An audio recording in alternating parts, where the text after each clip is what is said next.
Yeah, we are recording. Okay, so a 5/7 chord. Just start in root position and say a major triad with a minor 7. A minor 7 is a whole step down from the root of the chord, and you'll end up with this one here. And sure, we can put it in first inversion like this. And here you see the 5 here and the 6 here.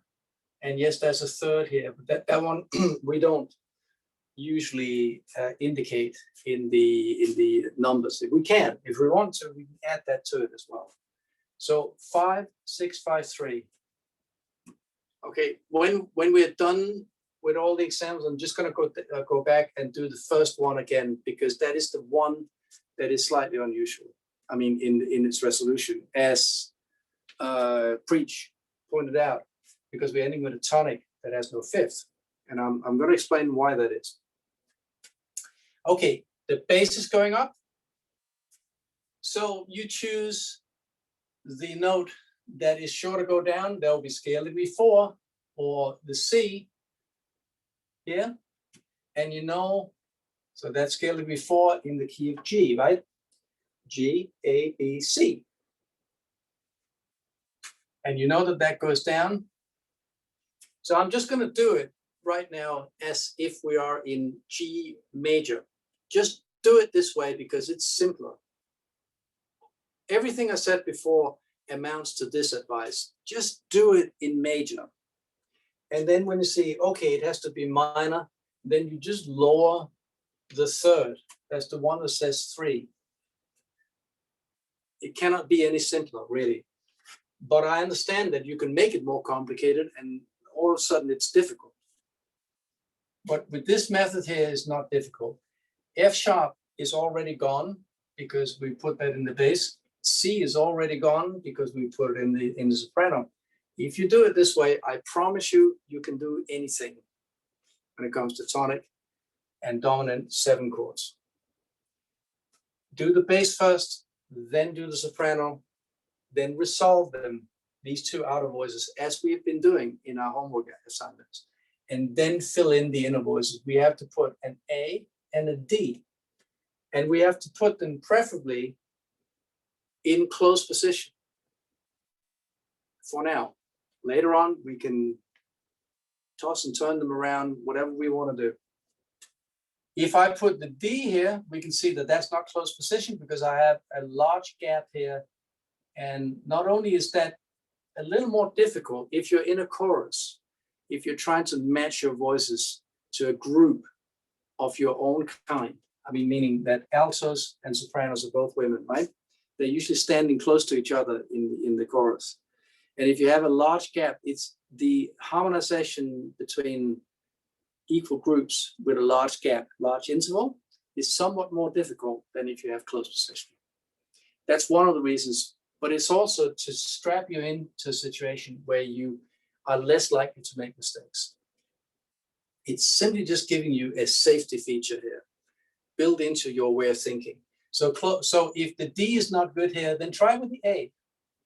And you see, perfect. That's good because you're forced now to move down from this one here and you'll end up with the right note. And that means that, so now the A is gone, the D I'm going to put in here. You can't put the D in below that because I've given you the bass. Right, you see what I mean? I understand that we still have training wheels on, so to speak, but it's not a bad idea. You know, why fall off the bike and skin our knees and whatnot? You know, there's no reason for that. There is no reason at all. Scale degree 5, when scale degree 5 appears in an inner voice, you don't need to resolve it. That means you can leave it alone. And here's your example in G minor, not yet, because all we have to do is to lower the chordal third in the tonic. Now it's G minor. The dominant 7 chord is the same. It has to have a leading tone.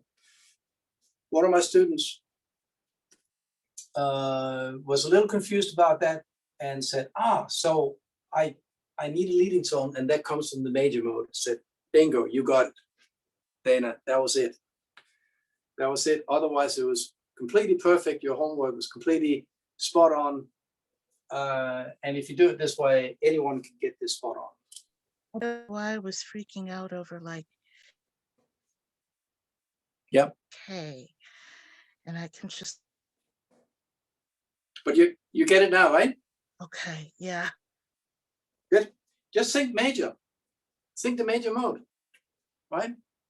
And I'm not going to give you outrageous keys. I mean, you know, some of them are actually pretty. Well, my dissonance. Yeah. The B flat. If we were In the example before, right? So if we've got the F sharp here. Yeah. Yeah. So I'm thinking context. How do you? The leading tone, the F sharp, comes from the major mode. It comes from G major. Right. Yeah. It's not part of the key signature of G minor. You see, this is, and I understand the confusion. I really do, because as I said a moment ago, the separation of major and minor causes a lot of friction in the way that the students understand this, because they say, there's no F sharp in G minor. But there is, because it's important. It's already built into the theory system, the way that we teach it. It really is, you know, you very, very, very often, most often, have a leading tone in the minor mode. And then, I'm sorry, I don't mean to interrupt. I guess the taking it to the B flat, I got really confused because of the way I was taught. How do you justify having a B flat in your resolution if there's an F sharp in the bass? And I'm going, okay, I'm thinking incorrectly. I'm complicating matters. Well, you're overthinking, as most students are, and but I think it's not the student's fault, really. The thing is that it's built into the way that we already teach. I mean, even in traditional schools, they will teach you that a dominant seven chord is the same in major and minor, and they sort of fail to explain where the F sharp comes from because it's not part of the key signature, right? That's why I'm saying to you, you, all of you, you all, if we're Southerners, we could have a collective pronoun in up here. We can't, right? Oh, y'all, yeah. Yeah, y'all. That's y'all. all right. Folks from New Haven say y'all too. We're from the South, yeah. Well, that's what is that? 2 hours away from here, right? Yeah, New Haven is replete with people from North Carolina, South Carolina, and Georgia. That's my whole family. All y'all. Or what I'm saying, what I'm saying to you is that if you do it in major and just adjust the final tonic, then you're right on point. Good. Okay, thank you. Yeah. July. Yes. Good night, Professor. Good night, everybody. So I just have a question. So you always when the 5 chord, you always put the 4th scale degree as the top note for the soprano? Only when the bass goes up. Okay. Yeah. If the bass goes down? When the bass goes down, you flip it around and you put the leading tone up here because that's sure to go up. Just as we did with the sort of the homework exercises where we are just doing the outer voices. Do you remember those? Yeah. Yes. Sort of designed to make us think in a particular way. It's think of direction in the notes rather than spelling, you know, chord stacking, that kind of thing. Now we're combining both. Okay. Understood. Preach. Okay, so for questions like with the dominant 6-5-3 or something like that, where we have to invert it and put it in the first inversion. Yep. Right. So after we invert, it's just the midterm. It's just I'm not sure I understand that question. Like the same process that was necessary for the midterm. Yes, midterm, but just with the full chord now. Yes. So the dominant 7 to the tonic, like the the first example, that's just 3 roots and then a third, or a major But- third, or minor third. But here you'll see that you actually have a fifth in it, because when you have scale degree 5 as an inner voice, No, yeah, yeah, then you can keep it. that was for like the one with the 3 root notes. That was for the actual dominant 7. Like Yes, for the root. with the Roman, like the Roman 5 and then the 7. Yes, But for questions with this dominant 5 and then those other numbers like 6, 5, 3, you Yep. just you invert to the first inversion and then do the same method for the midterm. yeah, Cool. that's it. Yeah. All right, cool. I think it's also a matter of not being intimidated by this. Just keep your heads cool, right? And you will know if you submitted a lot of homework that is largely correct. I mean, your final exam is going to be largely correct too. You understand? I mean, that, you know, there isn't anything particular. I mean, it's the same as when we rehearse, right? And then we play a concert. Yes, I know, I understand that there's a little more pressure. I mean, there's a lot more pressure when you're performing in public. I mean, the benefit of having, and you even have quite a long time to do this, you know. Those are your notes to yourself? So, Preach, I think you got your mic on still? Okay, cool. Okay. So you got next week, I'm just going to leave you alone to do this, and then we'll pick it up after that, right? So that next week, no class. I mean, you can just spend, I mean, if let's say your schedule is very, very tight, and I know for some of you, you have that dilemma. You have a lot of work, you have kids and whatnot. Use this time that we usually meet to do your final exam. It's sort of built into that next week, you know, and after that, I'm going to go through the exam and I'm going to give you a preview beyond that of what's ahead of us next semester. Cool. So all the other inversions, not the root position, but all the inversions of the dominant 7 chord will produce a complete tonic, right? Okay, moving on. And as I said, at the end of the lesson here, I'll go back and do the, for those who came in late, I'm going to go back and do the root position dominant 7 chord, and then Preach, you can probably compare notes again and see if you got it the second time, you know, all the aspects of it. I think for many of you, you're just nervous about this, which is understandable. I mean, I was terrified of music theory. I mean, I thought it was just an invention of The devil incarnate. I didn't know if I could actually say that, but you just said it for me. So I always like to help out where I can. but it is true. I mean, I was terrified at it. And I thought, this is not something that I'd ever be good at. And then I was asked to teach it, and I sort of had to teach it to myself first, you know. But I mean, there also came a certain point in my studies where I just thought, okay, this is, I'm no longer accepting that I'm not good at music theory. So I just started learning all the things that I thought I was not good at, and I had excellent help, you know, you know, during my years when I did my doctoral degree at Eastman. I mean, they have a spectacular music theory program. It was the first time it ever made sense to me, you know. So I became my own best student because I had to teach it to myself first. And as I said, I had good help doing that.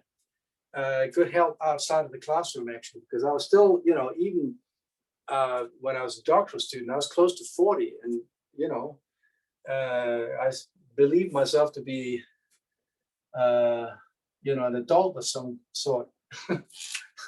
And, you know, of course I was, but my point was that I was still scared of saying anything in class. You know, I still find it terrifying. I found it terrifying to be in a class full of people I consider to be much smarter than me. You know, Story all of my these, life. all the, and I know that many of you recognize this. Yes. So I, you know, I didn't want to speak up in class, and I didn't want to hold anyone back, etc., etc. So I hired a couple of PhD students, turned out to be really great for me, and they became very close friends of mine and mentors, whatever.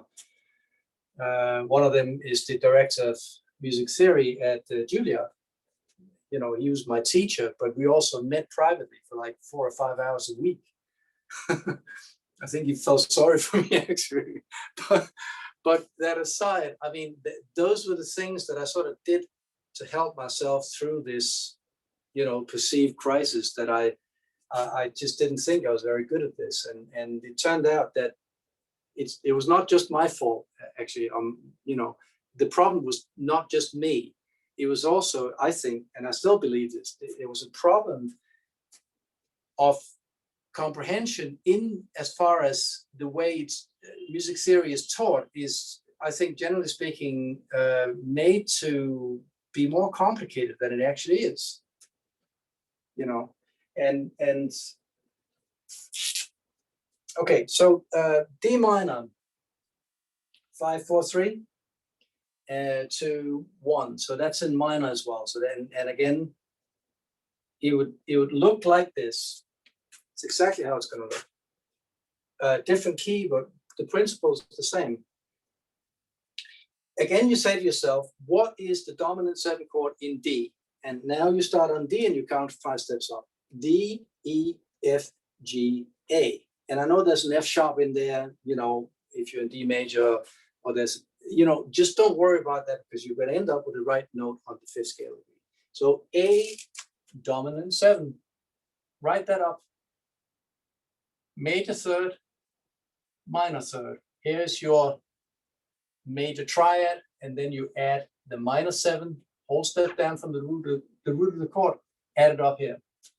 And yes, okay, this one here, in order to produce a 4/3 chord, we'll have to start it on the chordal 5th. I'm just going to skip and do this. It's going to look like that in inversion. Here I have a 3, here I have a 4, and here I have a 6, if you want to be. So this one, the full name for that would be 6/4/3. We almost never see the 6 because the 2 notes that we need to know is that there is a 7th and an 8th. So in other words, the 7th of the chord here, root, 3rd, 5th, 7th, and we see that the root of the chord is still A. That's this one here.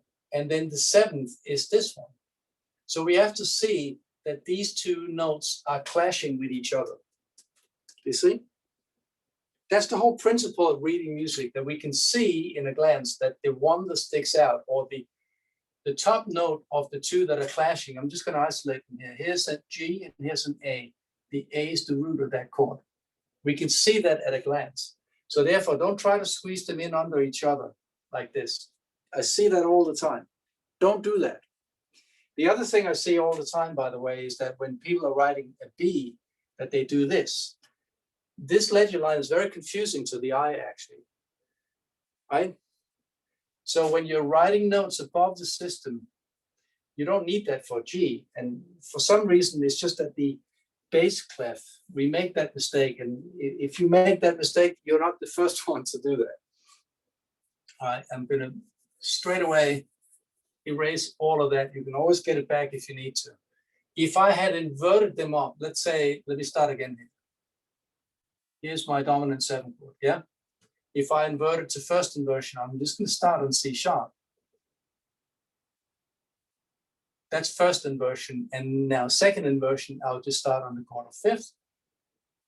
G, A, and then, and you can now see why I didn't do it like this, because now all of a sudden we're up here, we have ledger lines, and it's all, now we're uncertain about how to read it. So I just, instead of doing this one here, that's the same chord as this one, but this one is easier to spot, right? It's easier to read. Okay, and you're going to have the notes that I'm giving you. You're going to have scale degree 2 going to 1. Okay, that is given in the exam. Scale degree 2. In the key of D, that's an E. It's going to 1. That's a D.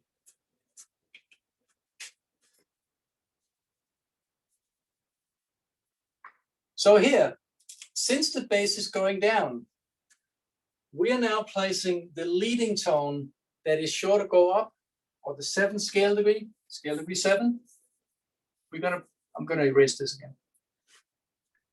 I'm gonna put that in the soprano because now the soprano is creating, if the bass goes down, we want the soprano to go up. Okay, what is the leading tone? The leading tone is this one here, in the key of D, C sharp is the leading tone. That is sure to produce contrary motion. I would imagine that right now, it's not completely clear to a lot of students why contrary motion is such a big deal. But I assure you that later on you'll say, somewhere in theory 4 or 5, you'll see, now I understood why contrary motion was such a big deal to get in under my, under my belt right away. It's just a technique that I know that if you do this, you're not going to spend time trying to correct your own part writing when you're sitting in an exam and you can't get the voices to work out. You'll see. Okay, so E is gone and C sharp is gone. So I have to place a G and an A. And if I place the G here, I understand that this is not close position, right? So therefore, A is a little bit closer to C sharp, although if you flip the inner voices around, in this case, they'll still work out pretty well. And here, I'm just going to, you can put the G up here. That'll be fine. Now the G and the A, those two notes are actually clashing, meaning that they would be right next to each other. This G is this G. It's just notated in the bass clef. But there's no particular reason for that, because this G also works. It's not too low for the tenor. It's within acceptable, no problem at all. And here, so we have scale degree 2 here, right? Sorry, scale degree 4. Because we're 2 in the bass. So scale degree 4 goes to 3. All right, so normally that's a half step in the major mode, but we notice here that we are in minor, right? So this one here, scale degree 5, just keep it here. And in this case, we don't need to do anything else. We don't need to add a sharp for it because that will be D major. That's not, look, if you do this in the exam, it's not going to sink you, right? Because very often we have, in fact, examples in the minor mode where we end up in major, called the Picardy third. So it's really, even if you make a mistake, even if you completely bungle it, it's not going to hurt you, right? Because we've got training wheels on. Julan.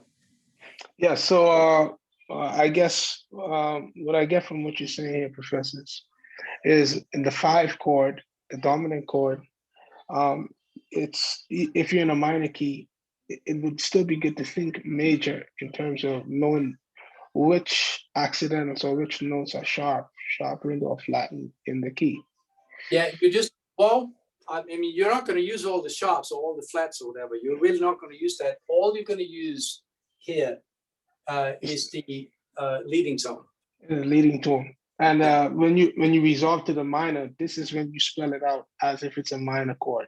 Yeah. So like minor here, you automatically know you lower the third, which would be the F. Yep. So Definitely. you remove the F sharp. Yep. That's it. Okay. You got it. You got it. Yeah. Trust yourself. Trust that you got it. If you're in the minor mode, just lower the third in the chordal third, right? Third in the chord, also called the chordal third. right? It's about, you know, learning how to use the language is also, you know, sort of a big part of this in a way, right?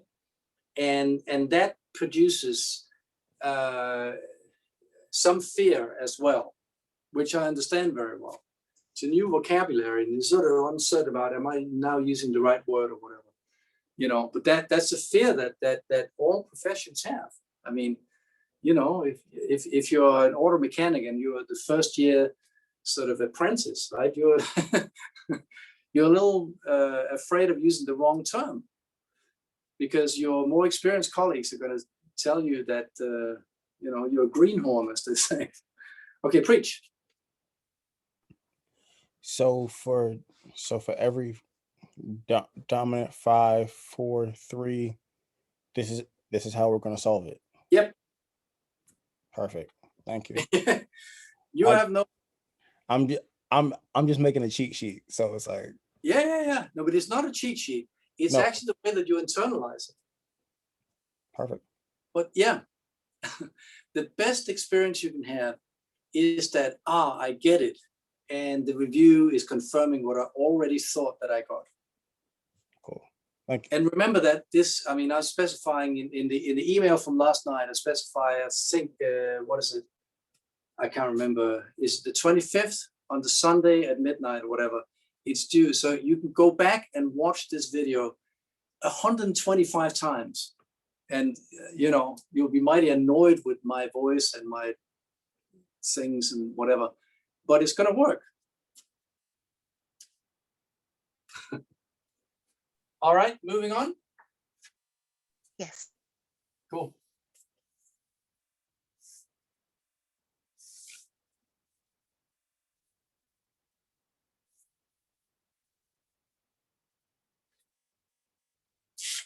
Okay, in C, and we're now going to do a 5, 6, 4, 3, 2, 1, 6. That's the one that we talked about. Is a little special because this one here, I'm going to give you both the bass and the soprano, because this one here, what is special about the 5-4-3 chord is that it sits on the second scale degree. So if I write up, we're in the key of C, if I write up C major scale, and I don't need to do more than that actually, we can see that scale degree 2, I mean, it's dissonant, right? But it sits a whole step away from 1. It also sits a whole step away from 2, at least in the major mode it does. In the minor mode, slightly more complicated. But the point is that there's no clear direction, although it is dissonant and therefore tends to move. It is what we call a tendency tone, right? But the tendency can be either up or down. And I want you to be able to do, that's the sort of latest bit of sophistication that we added to this whole scenario of the dominant 7 chord, that some of them, i.e. this one here and the 5-4-2 chord, they go to a first inversion tonic. But fear not, because I'm going to give you the bass note. I decided that here's scale degree 2. It's a D. That's the same D as this one here, right? Now it is. And that's going to go to the 3rd scale degree in major, in C major, D to E. And now the soprano is going to behave a little bit like a naughty note here, because this one is scale degree 4. So if I go here, we can see the scale degree 4 very strongly wants to go to 3. But when the bass moves up, scale degree 4 can go to 5 because it changes the dynamic of the whole scale. Why is that? Because a lot of composers write that way. And one of my favorite quotes, which I think says it all, really, and I strongly disagree with it, but it doesn't really matter what I think. Richard Nixon famously said, if the president does it, that means it's legal. He said that about Watergate, right? And in music theory or in music composition, if Handel does it, if Bach does it, if Mozart does it, etc., etc., etc., that means it's a good thing to do. The role of music theory is not to slap composers over the finger and say, you can't do this. It is to observe what happens when music really sounds good. So music theory is not about rules at all. It's not an admonition to songwriters or to composers on how to use sonata form, how to use dominant seven chords. They know that very well. Thank you very much. You know, the role of music theory is to observe what happens when really good composers or really good songwriters, how they use the material. That's all that matters. All right, let me erase this one here. So do you think it's better to know the rules and then break them later, or never know the rules at all and go your own way? I mean, the whole premise of a rule, I just disagree with that, because I don't, music theory happened after the fact, right? It's looking back, just like social theory, just like political theory, just like any theory. You look back at a period and say, okay, the tendencies were these, right? I mean, these days we're sort of very keen on trying to say this era was, I mean, the whole fact attempting to imbue meaning onto an era long. Yeah, we're trying to distill the meaning of, let's say, the 20th century. We now look back at that and say, okay, what was the characteristic of the 20th century? We thought that it was maybe a century of prosperity and relative peace. And certainly in the Western world it was. We didn't have world wars as we had, in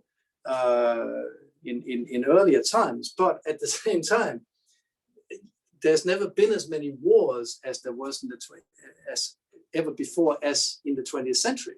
They just didn't take place with the usual suspects. I mean, not after the Second World War, right?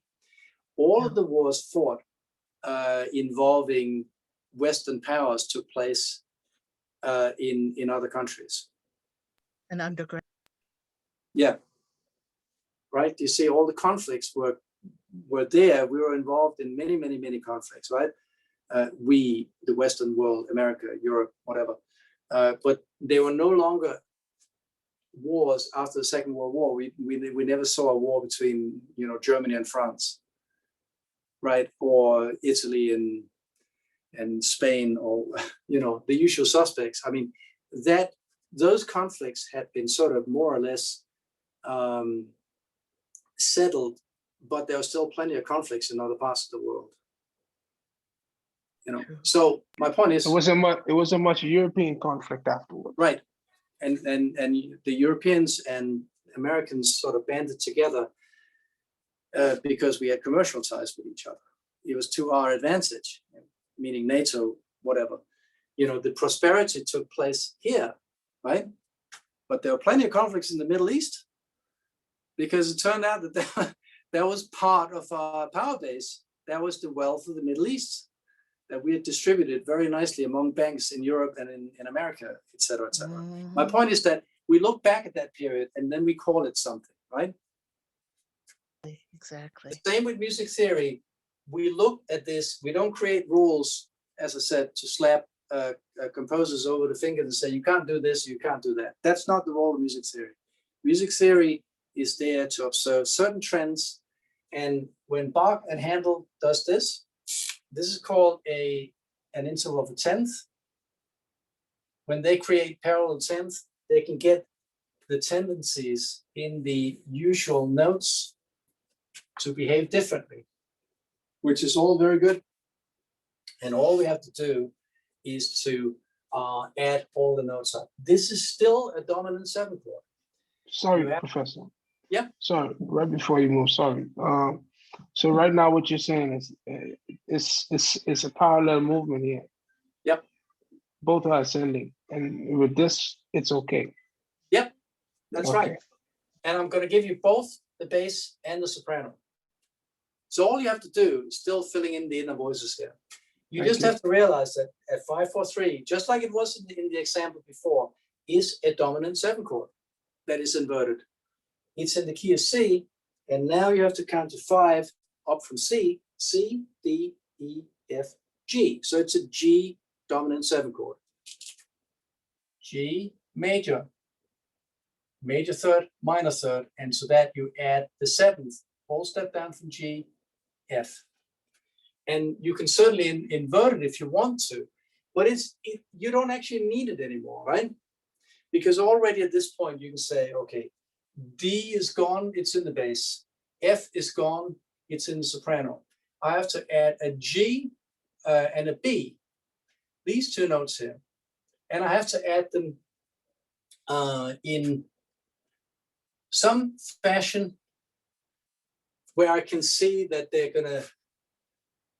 gonna move, you know. So G, I can't add a G here because that will be above the soprano. So I can add a G here, and I know that that's, so now my G is gone. That's scale degree 5. I can keep that. And now I have to add a B. I can do that down here.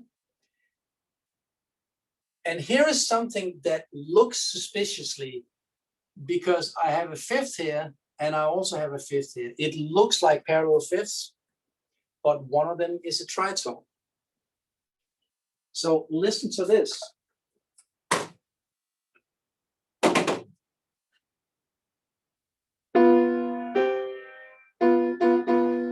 If I'd done this, that would be parallel fifths, but this, that is not parallel fifths, because this one here is a tritone.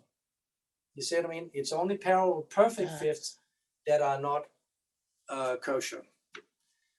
I'll get you just in a second, Preach. If you go from a tritone to a perfect fifth, you're all good. And that is exactly why in the minor mode, we still want that leading tone. Preach. How you said this was a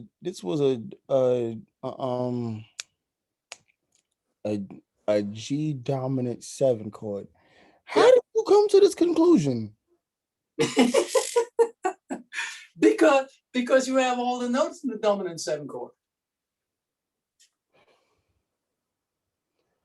I don't even know how you got there. You know, you don't have to worry about it because I'm going to give you the bass and I'm going to give you the soprano, right? All you have to do is to fill in the inner voices. My friend, listen here. You're not going to get all of the nuts and bolts completely tight and polished and all that in one go. This is only theory 2, right? Once you've done this for a while, you can begin to see, now I get all of the aspects of it. I mean, look, there's a bit of trickery involved here, right? But it's not trickery, really. All I'm doing is instilling confidence in my students. Copy. Right? You know, so first of all, I'm not making it more complicated than it is. I also create scenarios where you have a very realistic chance of getting it right. And does that mean that we understand all the parts? Probably not right away. I certainly didn't. So if you feel, I don't understand how I got there, right? That's not an uncommon feeling. You know, there's a little bit of frustration involved in learning anything, because for a while we're not completely sure that we get all of it. That's very, very normal.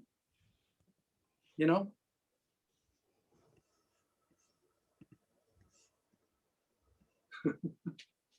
Yeah, I'm giving, yes. I just saw it flashing through it. Yeah. You have to be able to multitask when you teach online, right? So I'm reading the comments and CNN is flashing and whatever's that's all. So I'm going to give you the bass and the soprano in this one here, because this one here is decidedly not behaving. This is very naughty, you know, because a whole bunch of composers have decided to do this, and therefore we have to admit that, okay, that's another use of the dominant 7 chord. All of these chords here are dominant 7 chords.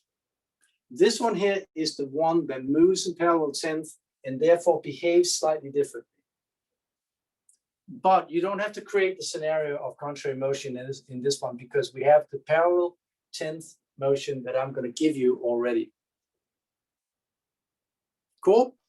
Yes, so one last question. With that example you gave, you put the G in the bass. That's because the G is the 5 chord, and when you resolve to the 1, the 5 chord, the 5th scale degree does not change. So it's always wiser to put the 5 chord in the bass. That's it. All right. All right. So the last one is in the key of B flat. And that's a 5-4-2, going to a 1-6. And I'm going to give you, so let's start by writing up the dominant 7 chord in B flat. That is an F dominant 7 chord, looking like this. And I'm going to have, so I know that that's the last inversion. So I could basically just flip this one around if I wanted to. I can just put the E flat down here. And then I would have the stack sort of inverted 3 times. Do you see what I mean? And therefore, the 2 is this interval here. 2 more than 2.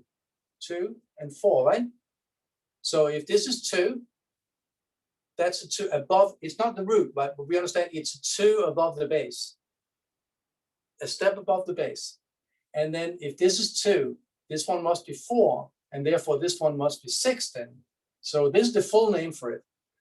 We're only going to see this because I wanted to use the sort of professional names for it, right?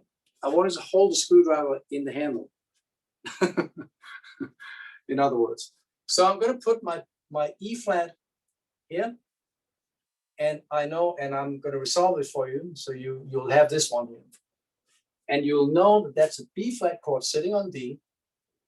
And if the bass is going down, now we can, this is all these guys here are behaving in a similar way. So this one here, I'm going to put the leading tone up here. You see? And now, so now my E flat is gone. The A is gone. I'm going to put an F and a C. C is not close position. So therefore, that's not a good choice. I mean, you know, it will work, but it's not a good choice. And here is the C then. I could flip them around, but I'm just choosing to do this because it's easier. Scale degree 2, go into 1, and scale degree 5, you can keep. There it is. And now I'm going to go back and do, so this one here we've done sort of a lot. So I think skate through this. Let me go back and just one more time do example number 1. We're good so far? Preach. I'm just trying to copy that. So can you give me like a half a second? Yeah, absolutely. Remember as well that this is going to be, it's recorded, it's going to be uploaded. So you can go back and watch this over again. So I'm just going to do the first example one more time. Just in case it didn't record. I'm not sure it did, but I know because I can see the recording sign is on. So I know that all the other ones did record. So I'm going to go back on, and also because this one here is good to do again, actually, because this one here is the one that is slightly unusual, slightly different to the other ones, for the fact that the tonic has an irregular resolution. That's why it's not a good place to start. I know that all theory programs start in root position. It is a mistake. I don't care what they do and how long they've done it. It's a mistake. Okay, so in F major, you count from F, G, A, B, C. I know this is B flat, but it doesn't really matter. You're going to end on C. C major triad, minus 7th above it. That's a C dominant 7 chord. Like that. And I've given you the bass, C, going to F. When the bass is going up, find a voice that goes down. That will be the B flat. It's notated with a flat because it has a tendency to go down when it moves. Like that. This is also scale degree 4 when you compare that to F. When it's a scale degree, it's always relating back to the tonic. This is also the chordal 7th, chordal root third, fifth, and seventh. So within the C chord, this one is a seventh. But that B flat is also scale degree 4 in the key of F. Scale degree 4 goes to 3 normally. We saw one exception to it, and I'm going to lead you to that. C is gone. C is gone. B flat is gone. I'm going to put a G and an E. G goes here because of close position to the B flat, and the E goes in here. Right? Scale degree 2 goes to 1 in closing, and here scale degree 7 going to 1. And as Preach absolutely correctly identified, here's an F, here's another F, here's a third F, and a third. So 3 roots and a third. That would be the standard resolution to a dominant 7 chord going to a tonic when this one is in root position and this one is also in root position. Okay. Fantastic. Yeah, I missed that one, but I'll just follow the recording on Yeah. that one. Yeah. So if you missed this one, then you'll allowed to get it twice in the beginning. But I think actually the recording only started from the second example, which means that we covered everything now. Okay. Everything is now recorded, and I'm going to ask that Professor Carlos uploads it as soon as he can. So the exam will go out. I think I'll probably be in the office tomorrow, but you have plenty of time because you got onto the 25th to do it. Whatever the email says, I think it's the 25th, right? It's on a Sunday at midnight, but you won't need that much time. It's just to provide the opportunity for all of you, if you have a tight schedule and all that, and kids and whatnot, because I really, really do understand that. I've been in that position for a while myself. And so give you enough time that next week, for instance, when there's no class, you can just spend the class time, those 2 hours, whatever, and just get this straight. Okay, guys, we will see you. See you later, yeah? All right, Professor. God bless, Professor. And Yeah, you too. good night, everybody. Good night. Good night. Good night. God bless.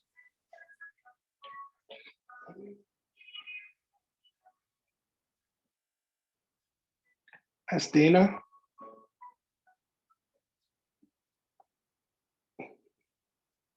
Estina, are you there?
Hey, Gillard, are we on a break or is class finished? Class is done. Oh, because I was in the bathroom, so I just came back and I'm like, where's everybody? All right. Okay, no problem. Oh Like, man. All right. Seriously, Dana? Oh my God.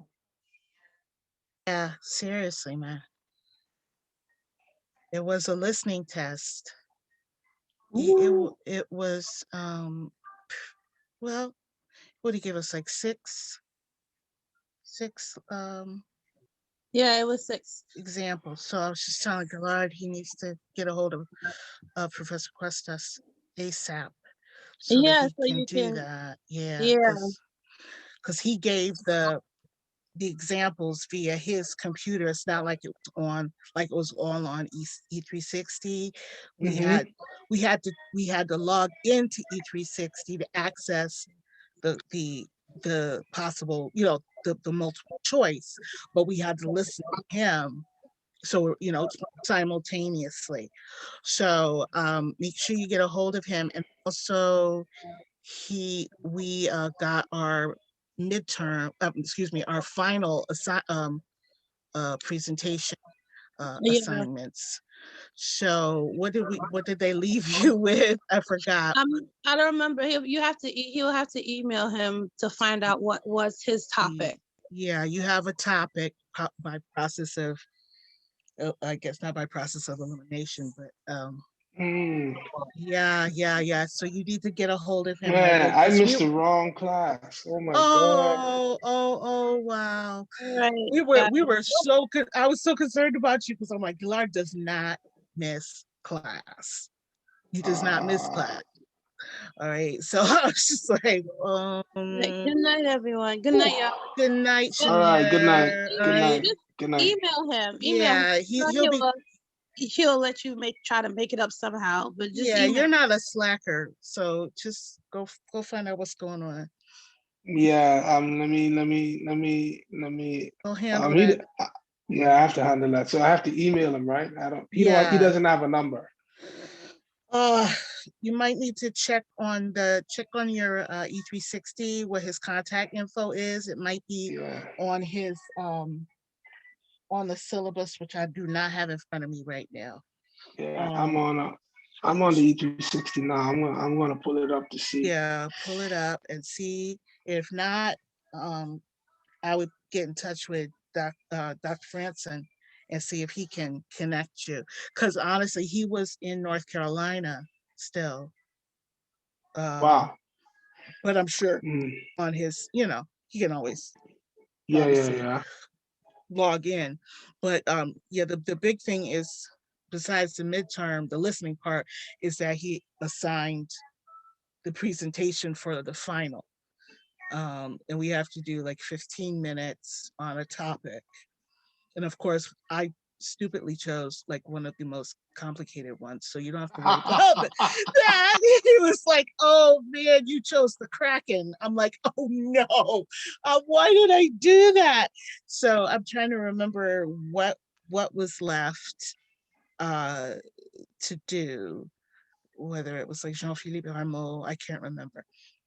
Okay. But yeah, get a hold of him as soon as you can, because that is due next Wednesday. Yeah, so I'm gonna have to set up something with him, which means Wednesday there's no class. Wednesday there will be class because we have to present in class. He is. So this Wednesday, the assignment is due. The final is due. No. The final is not due this Wednesday. The final is due the 21st. Sorry, the 21st. But you're gonna need this time to get that 15 minutes. He said, you could do it on PowerPoint or any other compatible presentation thing, but you have to, get more details from him because, yeah. And I mean, I emailed him a few times before. I didn't get any responses from him. Yeah, neither did I emailed him once and I didn't get any responses. I know he's doctoral Yeah. thesis. But if you can't get him, I strongly advise you get a hold of Dr. Franson. Yeah, I will do that. Do I that will through definitely. how you know, when you text him the homework, because they're good friends, and they, you know, they stay in close communication, obviously, as colleagues. So Yeah. do that now, because I was like, oh my gosh, he's never not here. What's going on? So yeah. Yeah. Ministry. It's just tough. Okay. Wow. I can imagine. I can Yeah. imagine. Yeah. It was tough because it was our church anniversary week, and um, I think I preached on Wednesday. So